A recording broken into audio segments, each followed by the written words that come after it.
Visit the Florida Holocaust Museum and traverse the history of the Holocaust. Read our maps and engage with our interactive exhibits. Walk through our gallery of wood carvings by Dr. Herbert Savell and tour our permanent collections at the museum. Experience history today. For museum hours and information, simply call 727-820-0100 or visit our website, thefhm.org.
Good evening.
Thank you. We also have Rabbi Joshua LaBelle from Temple B'nai Israel, who's also the president of our Pinellas County Board of Rabbis, joining us.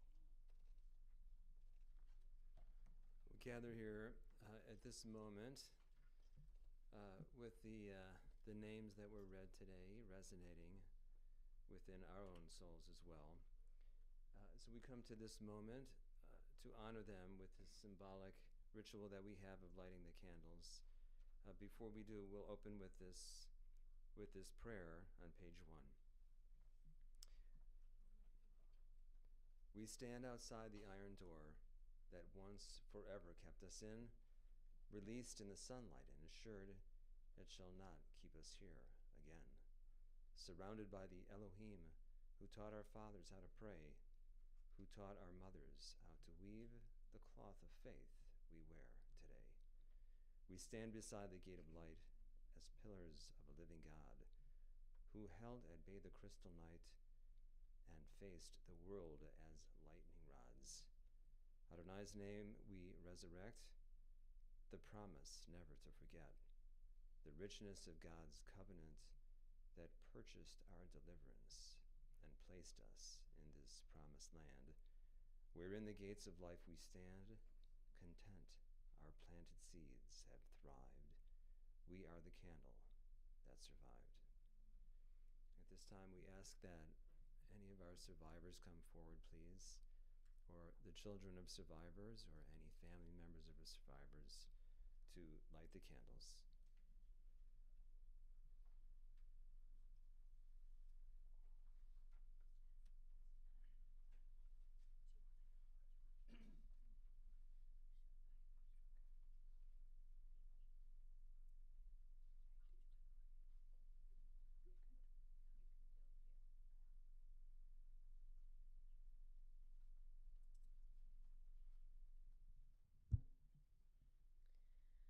Ani ma'amin,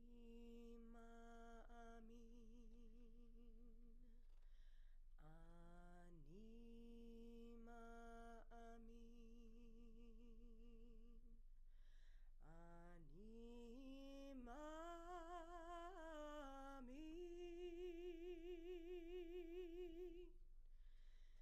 be'emunah shelema,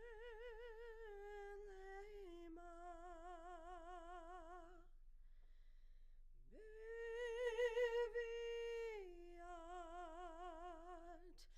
HaMashiach,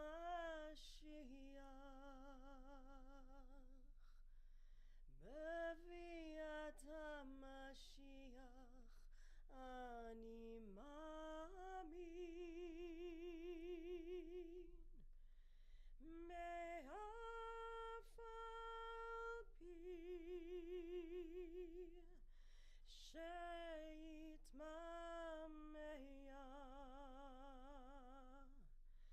im kol zeh ani ma'amin.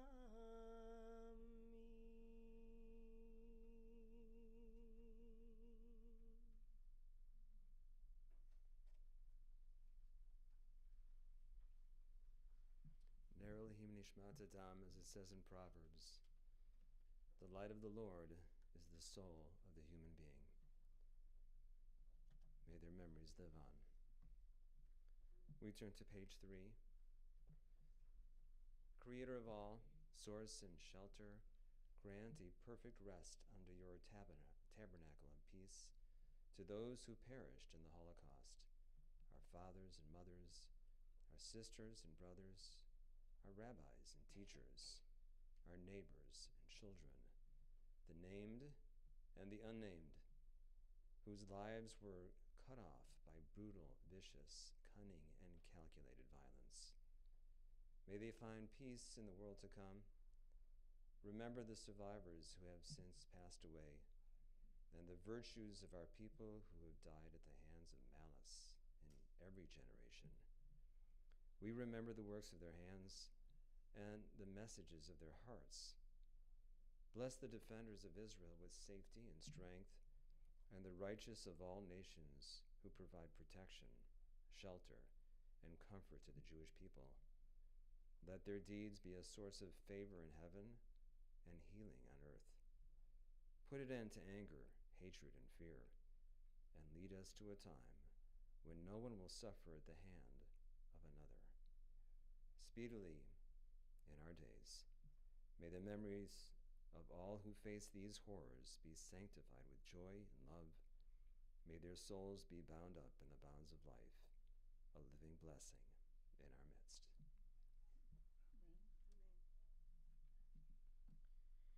Please join with us on page 4, a reading. We come before you, our God, bearing the words of witnesses, that the preciousness of their lives before the Shoah, the anguish of their suffering during it, the courage of those who resisted, and the resolve of those who rebuilt their lives might live on in your eternity. Let us lovingly remember their lives and give them a voice, an eternal name. We invite our daughter, Ziva, who's 12 years old, to read I Believe.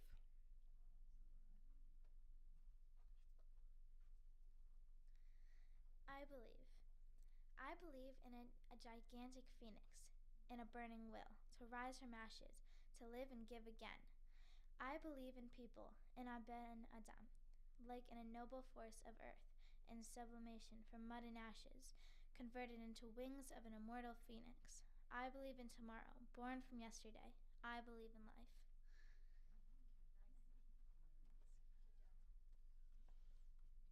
Thank you, Ziva. Together, on page 5, invent reason, create beauty. This is what I think we're trying to prove to ourselves desperately, because it is desperately needed. In a world of absurdity, we must invent reason. We must create beauty out of nothingness. And because there is murder in this world, and we are the first ones to know it, and we know how hopeless our battle may appear, we have to fight murder and absurdity and give meaning to the battle, if not to our hope. By Elie Wiesel. We invite up our son Xander, 18 years old, to read The Tree of Life.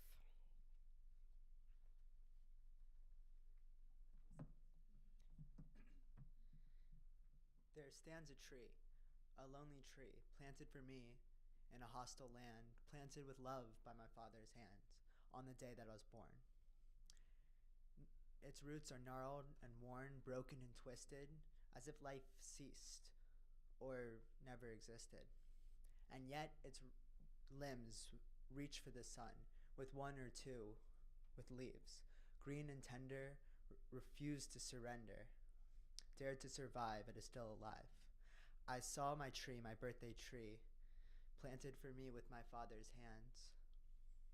It stands defiant, haunted, and lonely, the last, the only, the tree of life.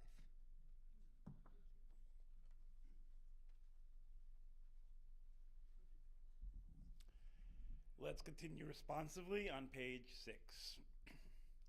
The Ark of Torah, of faith, of learning, stands empty and bereft. We have come here to remember those who cannot be forgotten. We have come to speak of that which cannot be spoken, but must not be left unsaid.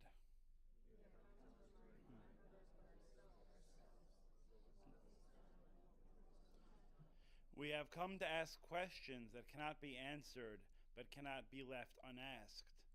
We know how to remember the dead we have known. We know how to commemorate the death of one person, but all of us are mourners. All of us recall not one, but 6 million ones. Not only those we have known, but those no one can know, the names that are forever lost. On the next page. It is a fearful thing to love what death can touch, a fearful thing to love, hope, dream, to be and oh to lose. A thing for fools this, and a holy thing to love. For your life has lived in me, your laugh once lifted me, your word was gift to me. To remember this brings a painful joy. 'Tis a human thing, love, a holy thing, to love what death has touched.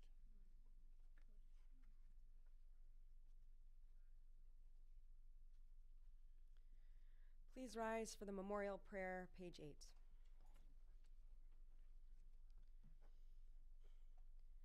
El Malei Rachamim, Shochein Bamramim, Hamitzei Menucha Nechona, Tachat Kanfei Ashchina, B'malot Kedoshim, Utehorim Gizor Arakia Mazirim, Et Nishmot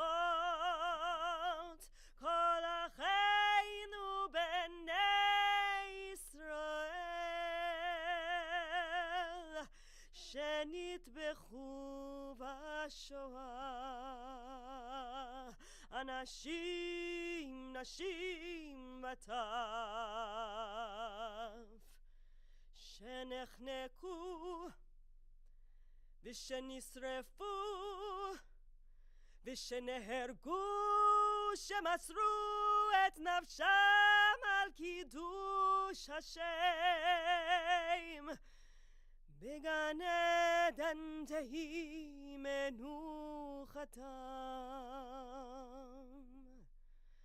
Anna barachamim,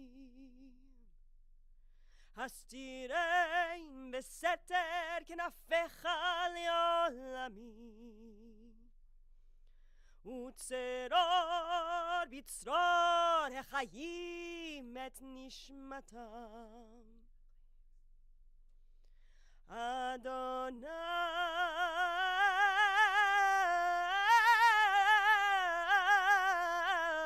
hu nachalatam, v'yanuchu v'shalom al mishkevoteihem. V'nomar Amen.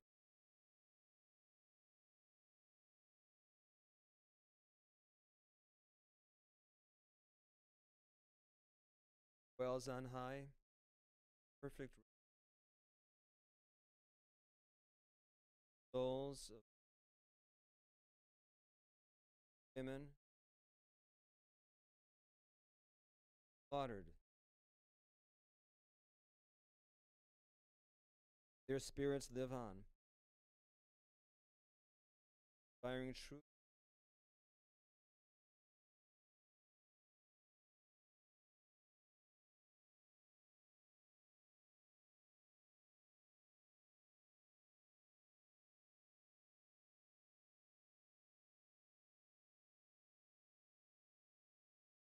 On page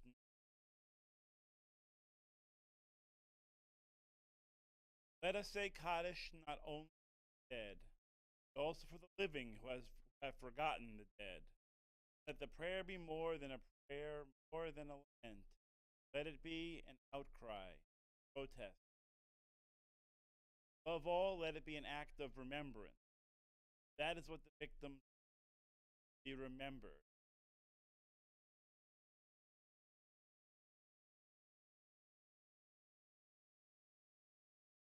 Yitkadal, Auschwitz, Yitkadash, Abaya, Mei Rabba, Bergen-Belsen, Ba'alma Divra Cherute, Ravensburg, Yamlich Malchute, Buchenwald, Bechayechon Yomechon, Helmne, Chaye Dechol Beit Yisrael, Tacha, Ba'gala Uviman Kariv, Hovno, Imru Amen. Yehi Shmei Rabbah Mivorach Leolam Ulalmei Almighty. Yitbarach V'yishtabach. Odes. ויתפאר ויתרומם, מדניק, יתנשא ויתהדר, מינסק, ויתעלה ויתהלל, סלוניקה, מי דקודשה בריחו, סוביבור, לאלה, ארזן, כל ברכתה ושירתה, רבלינקה, תושבחתה ונחמתה, וילנה, האמירן ביעלמה, בורסה, ואמרו אמן. יהי שלמה רבה מן שמיה, וחיים עלינו ועל כל ישראל, ואמרו. עושה שלום במרומיו, הוא יעשה שלום, עלינו ועל כל ישראל ועל כל בית תבל, ואמרו.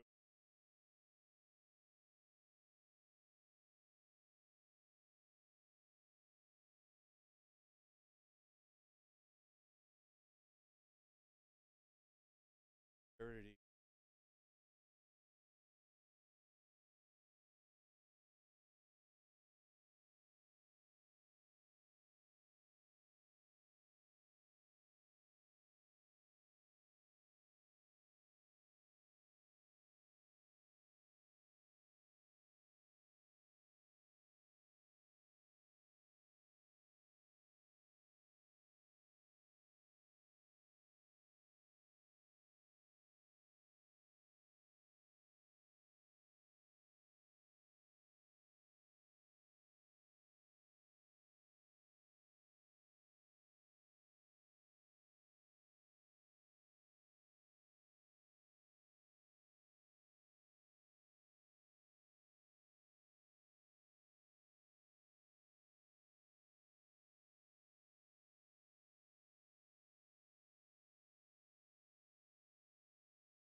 This is too dramatic to be true, but it is just like so many stories that one would hear.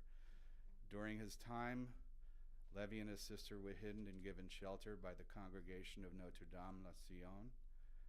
However, they were soon found and arrested by the Gestapo and taken to an orphanage and set there to be transported to Auschwitz. At the train station, the director of the orphanage negotiated with the guards and secured the release of numerous charges who were returned to the orphanage. This includes Nadya and Roland. The orphanage was liberated in 1944. Nadya and Roland were reunited with their parents at that time, who survived. Yes, they survived. In the 1960s, Roland settled in the United States, living here in the Tampa Bay Area, where he today inspires and informs and educates and, yes, excites students in the area with his experiences during the Holocaust.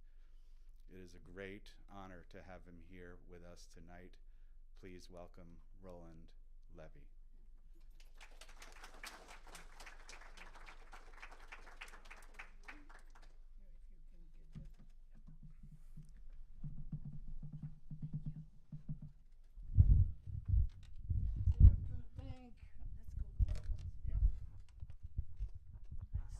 I have really to thank the new administration from the Holocaust Museum.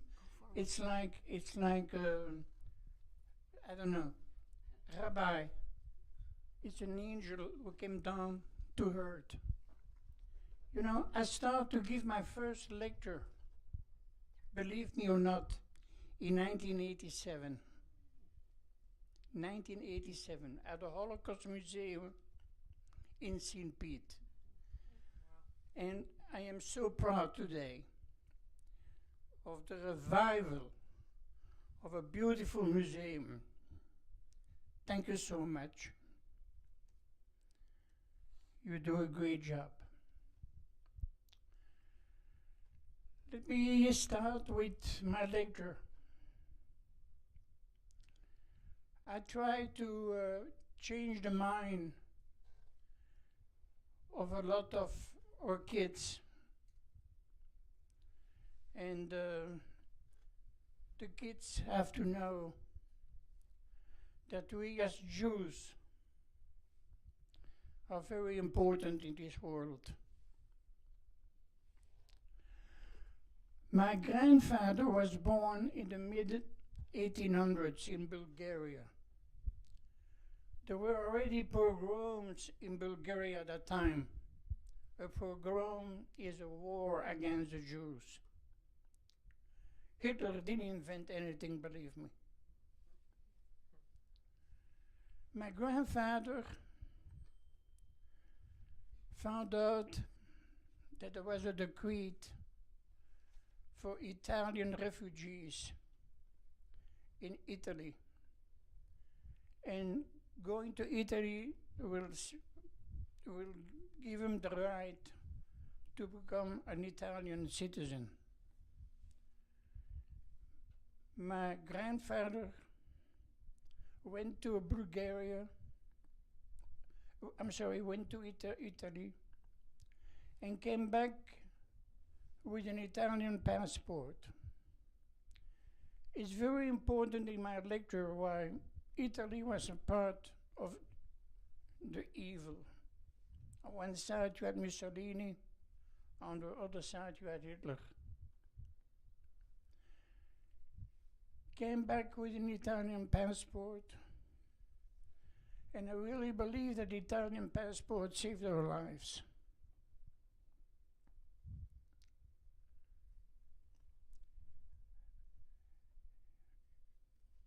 I'm sure that you don't remember what you were doing when you were 5 years old. But my dad put Nadya and myself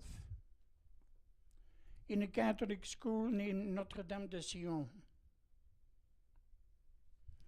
And I remember two Nazis knocking on the door of the class and taking Nadya and myself. I remember the Gestapo arresting my mother and my dad. I remember my mother at the Gestapo crying. I remember my dad in chain. I remember the separation from my parents at that time.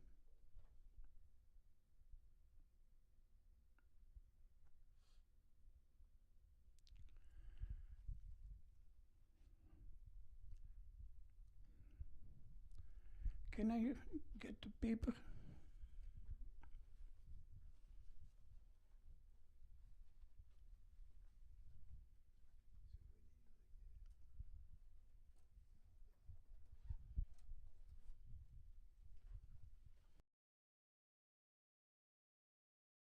Miracle happens. There is a lady who was the directrice orphanage. She knew that there was a decree signed Gestapo and that if a Jew was 15 years old or younger, put an orphanage control, obviously. Albert Blum was waiting for Nadya and myself at the orphanage.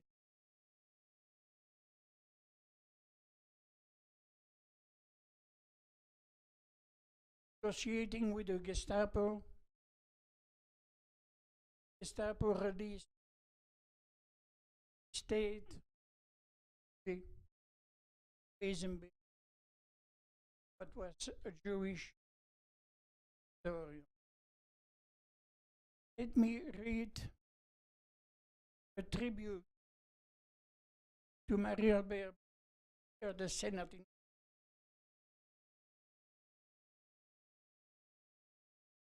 Madame Blum operated the home of Wezembeek, a former sanatorium at any given time sheltered 50 to 100 Jewish children from the brutality of the Holocaust.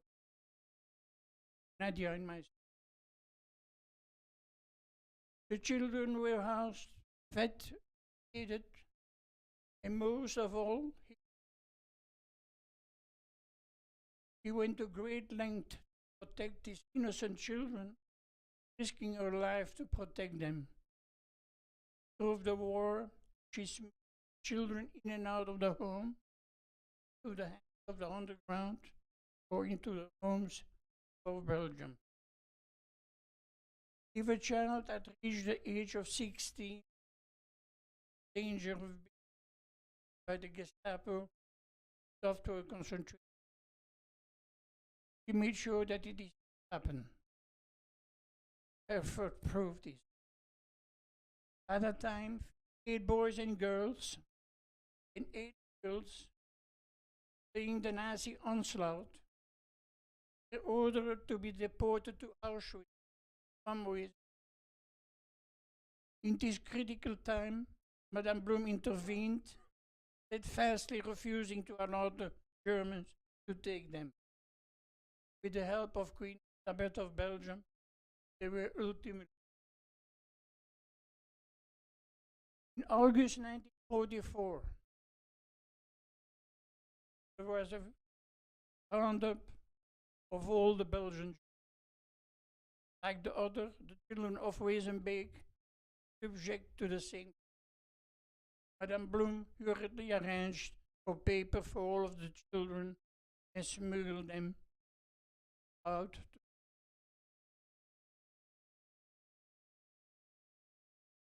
I received a letter from Mr. Witness Gestapo arresting Nadya herself. Through that letter, luckily proved to the Germans arrest more than 100 kids and one. My dad already at the at Belgium, the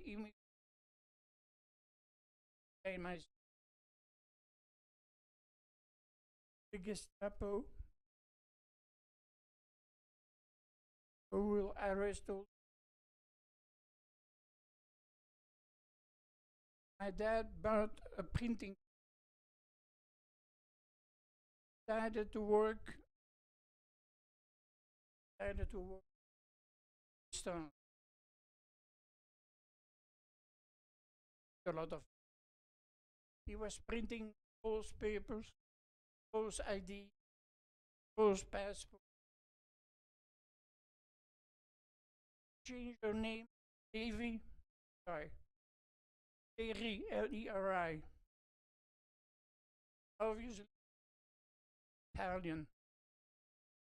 For Italian, no, that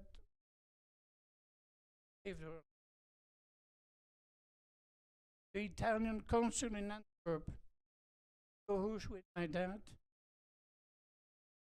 later arrested by the Gestapo.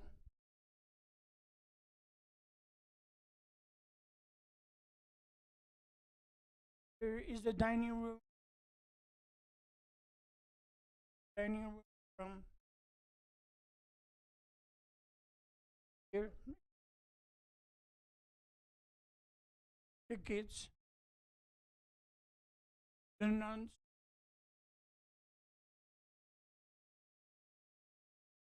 kids. That is that letter that we received from the teacher, French, saying that beautiful lady, that beautiful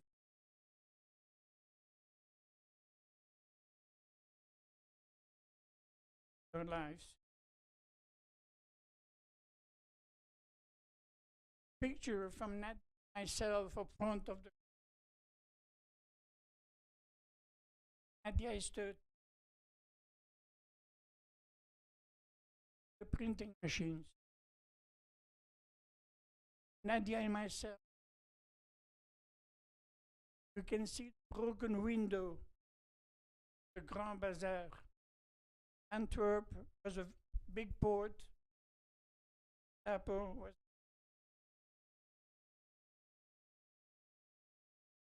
Belgium.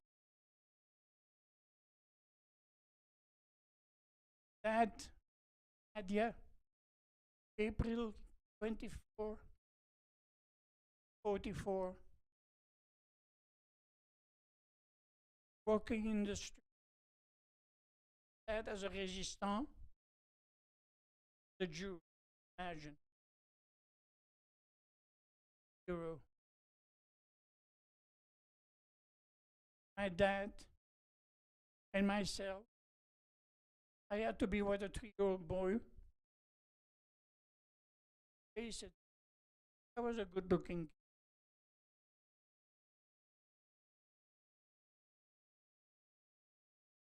Can you imagine that you receive a summons from your own city of Antwerp, that you had 24 hours, come to the city, declare you are Jewish. And at that time, you would receive a yellow star that you had to put on your clothes. Can you imagine a moment that tomorrow morning, up in Seminole or in Tampa, and city ordinance tell you that you have to put claiming that you're a Catholic or a Protestant, Jew, or whatever. That's what happens 80 years ago. 80. And some people are telling you that it never existed. Never existed. There is a Joden register. My dad, my mom, and myself are registered on it. See the kinderen, Nadya, October 29.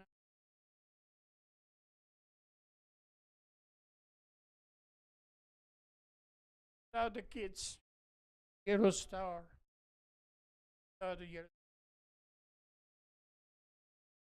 My mom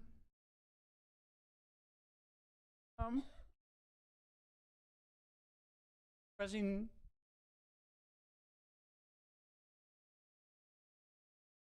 Mom was writing letters. Sister Nadya was Sion. There is a letter from my sister dated July 7, 1939.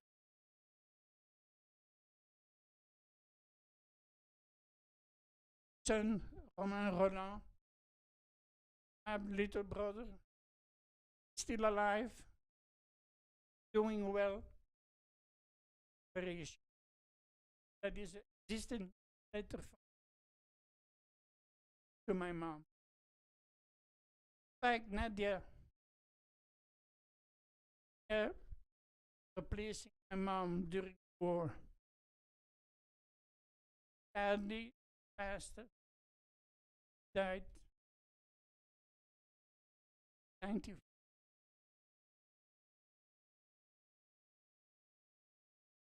Beautiful.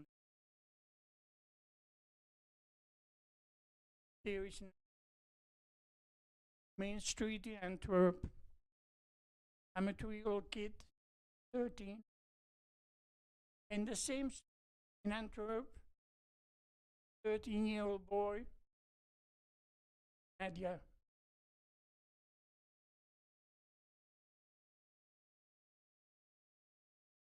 My family after the war, My parents died very.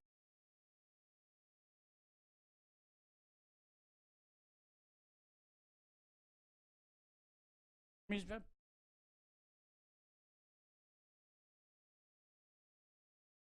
Of how come you have this?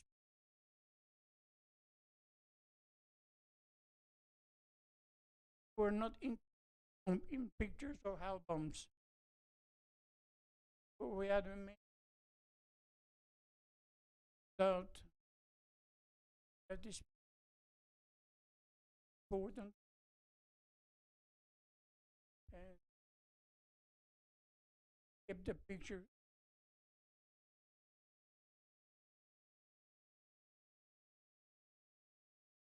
When when we were arrested,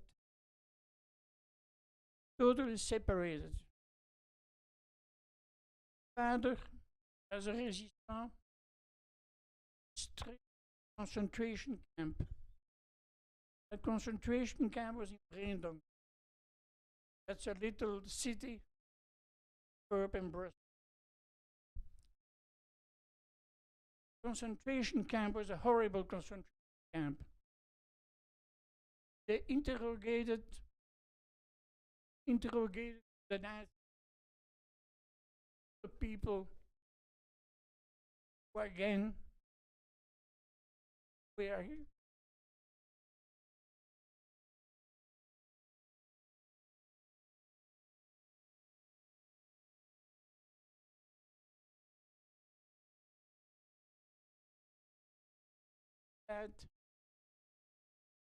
My dad knew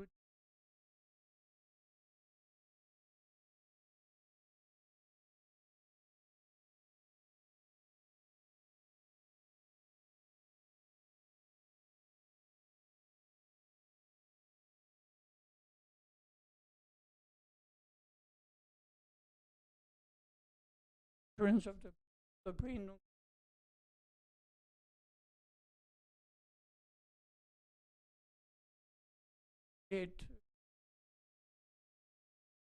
We verderà to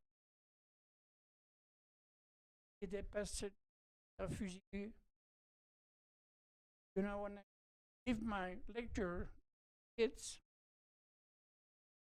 tell the second language important, very important.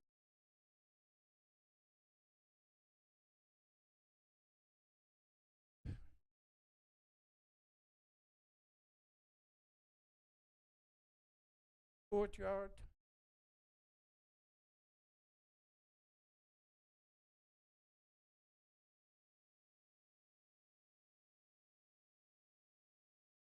The stand was a real butcher. He sent up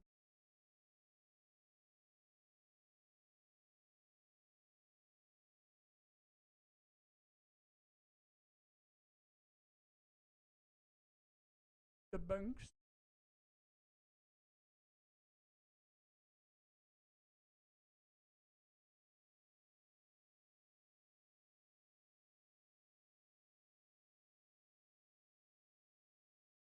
There was a chamber.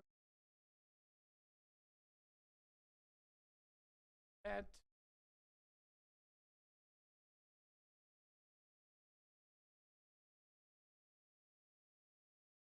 lines on his back. Daddy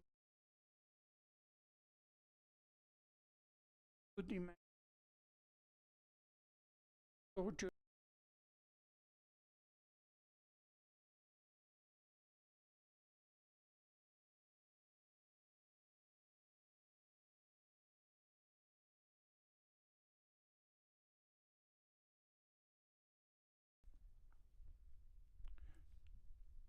As a matter of fact, you can see that boxcar here at the museum, a real one. 80 Jews by boxcar. There was an 80-day trip to Auschwitz from Brandon. people were dead at arrival. The exit. That's the Caserne Dossin, the holding camp.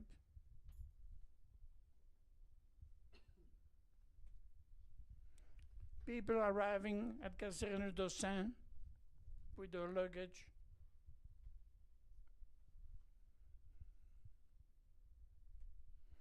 The documents that the curator gave us. That was one of the decrees that my parents received, that they had to register as a Jew.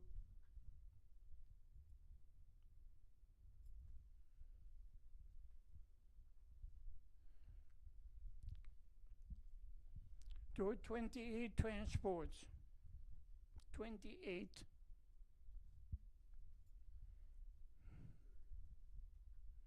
And very interesting, you can see me sitting on one of the bunks, and there was a loudspeaker on top giving the name of all the Jews who were transported.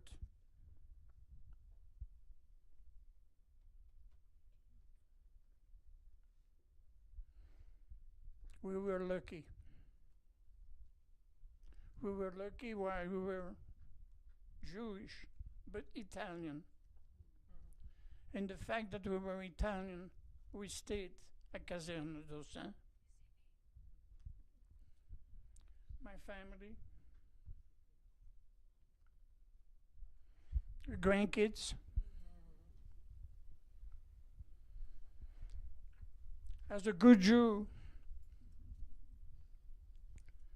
I had 2 daughters from my first marriage, and one is a doctor. The blonde is a MD. She's in Spain, married to a Spanish man. And the other one is Isabel.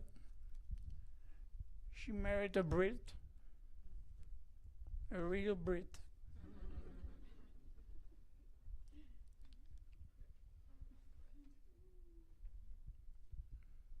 My beautiful wife, Gail. She's an angel.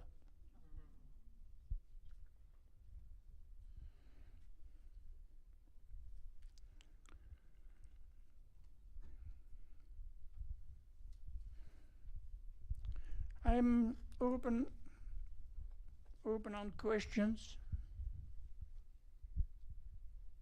Any questions? Any question?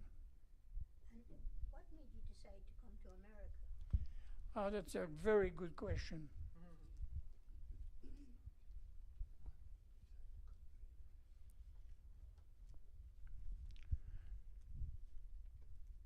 After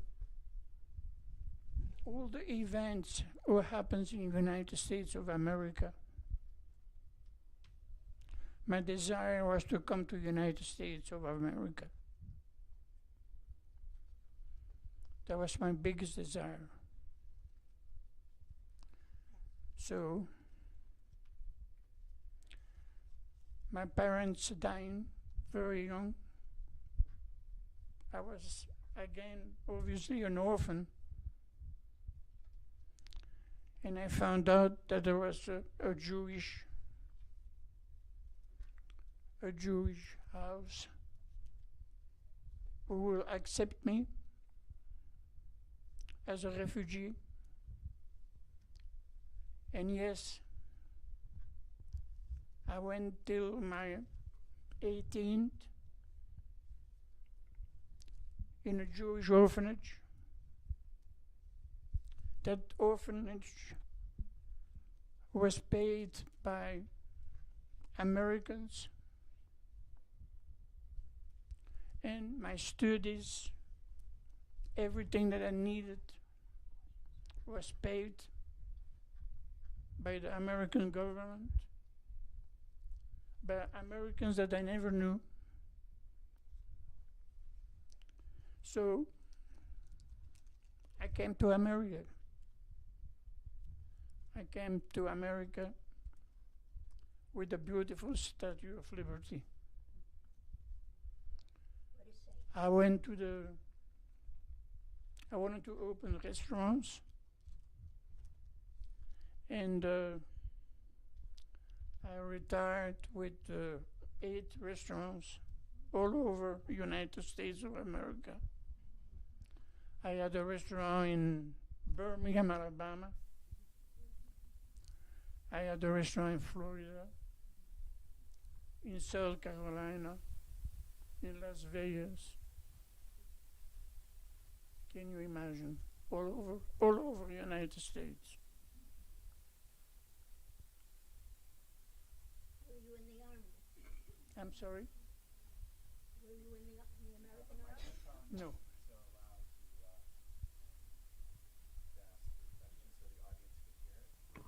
That last question was Roland in the Army? No, I wasn't. If anyone has any questions, I have a mic. Yes. So, did you have Italian restaurants or French restaurants? Believe me or not, it was French food. That's the best. French food with an Italian touch.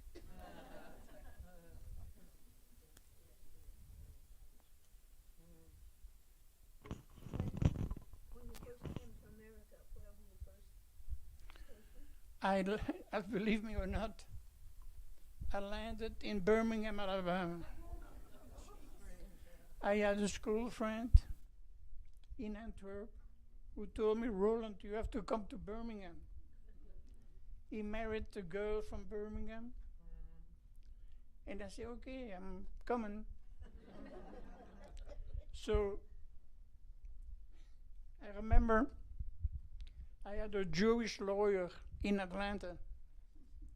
And I needed my papers, obviously. I needed my green card. You hear about green cards, right? So my lawyer told me, Mr. Levi, you're going to open a French restaurant in Birmingham, Alabama. I really think it's a mistake.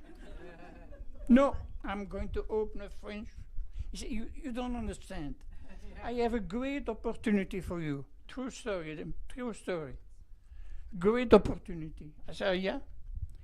Yeah, I have a franchise. And the name is McDonald's. That franchise is for sale in Atlanta. 5 restaurants for $25,000 and a lot of leverage. So I remember me in my Cadillac, but you know, in Antwerp, in Belgium, everything is little. In the United States of America, I know everything is big. So I bought a big car. And I was a Cadillac Eldorado. And I remember me driving that Eldorado between Atlanta and Birmingham, Alabama.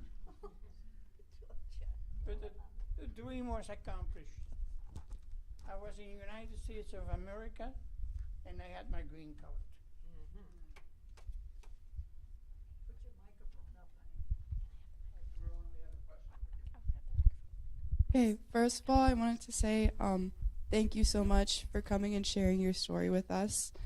And I wanted to ask you, you mentioned that at one point you saw all the lines and the scarring on your father's back. Does that mean that your parents made it out of the camps? Yeah, my parents, believe me or not, stayed at Caserne Dossin. And the American arrived just on time. Belgium was one of the first countries, the first allies who were liberated. And there is still an American tank on the outskirts of Antwerp, the first tank who arrived in Belgium. I'm sure that you hear about the Battle of the Bulge.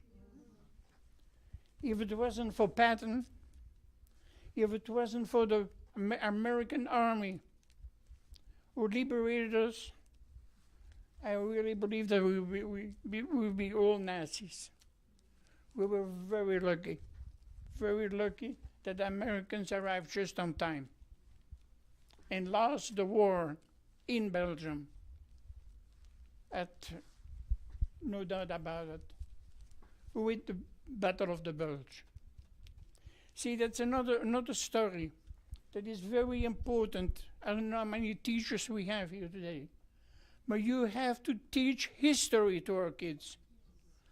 I got questions like, who is Winston Churchill? Can you imagine asking me who is Winston Churchill? I think it's very important that our kids study history, especially World War II. Very important. So, me as an educator, I will ask, you don't know, I was so happy today to see what the museum did. It's like a revival. It's like a child who is newborn. Thank you so much. My understanding is we have a new CEO. We have incredible staff. That beautiful Jarna. She called every school that she can and say, I have an educator who wants to give lessons and open the eye of our children. It's very important. Anti-Semitism is big now, very big. Very big. And it's important that we open the eye, especially from our children. Thank you so much.